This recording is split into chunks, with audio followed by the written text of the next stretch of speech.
Is AI something that we should be concerned about? Should I be afraid? I'll do my best to take you to your happy place, Jimmy. The Wright brothers thought aviation would stop warfare. Technology works in both ways, and we don't always know how it will go. But I am less concerned about artificial intelligence in whichever technical way we describe it than I am about human stupidity. Will we even make it until the computers take over?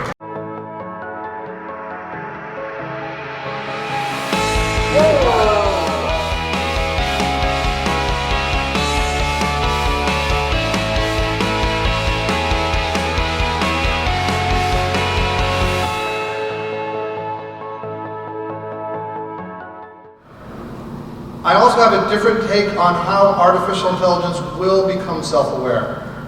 I believe in the singularity, but I believe it's less. You have two aspects. You have consciousness and you have machine capabilities. I believe more now that it's not about somehow grafting consciousness onto machine capabilities, or machine capabilities having emergent properties of consciousness sort of just generating. I believe it's more of we, the consciousness bearers, getting more and more machine capabilities, brain-computer interface, neural links, so that we will start to approximate machine capabilities, bless you. And we already have consciousness, which is the hard part. So to me, it's no longer a question of if, and it's not really a question of when, because that connotes a specific date. It's a question of degree of how many more machine capabilities we, the conscious entities, will have. But you wrote your first AI program in 1967, am I correct? 1967, Jacques is coding AI. So when you started to approach this, then, did you think that we would be afraid of AI in 2021 and there would be this drama that we need to be afraid of AI? And this is something that you helped to create and usher in.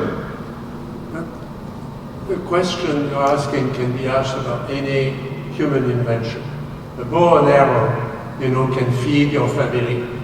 It can also be used in warfare. The question cannot be discussed in an abstract sense. You have to relate it to practical things. The people in our group wanted to go on strike against that, saying, yes, I should not be developing engines of war. There are a lot of things that we do in industry and everywhere else that's dumb. We do it because we don't know how to do it better.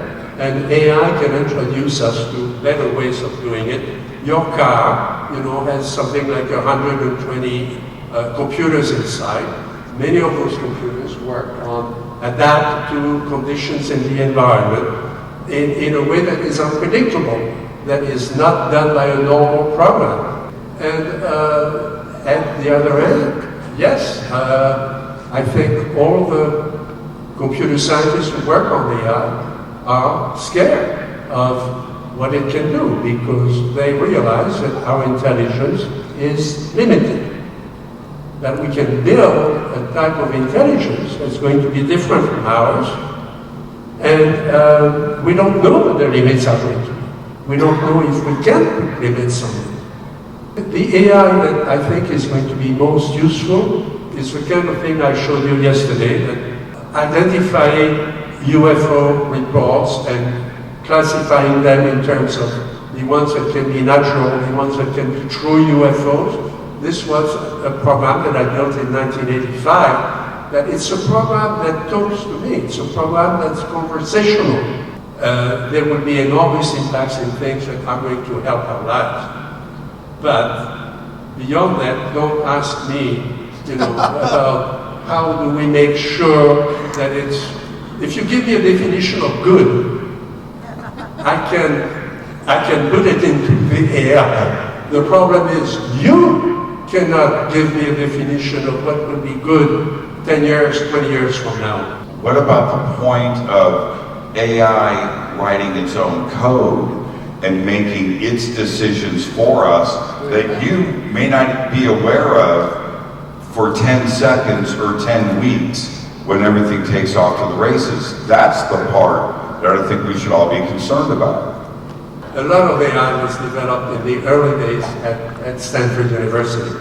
MIT, the man named Dr. McCarthy was the head of AI in the early 70s at Stanford. He was telling a story about the guy who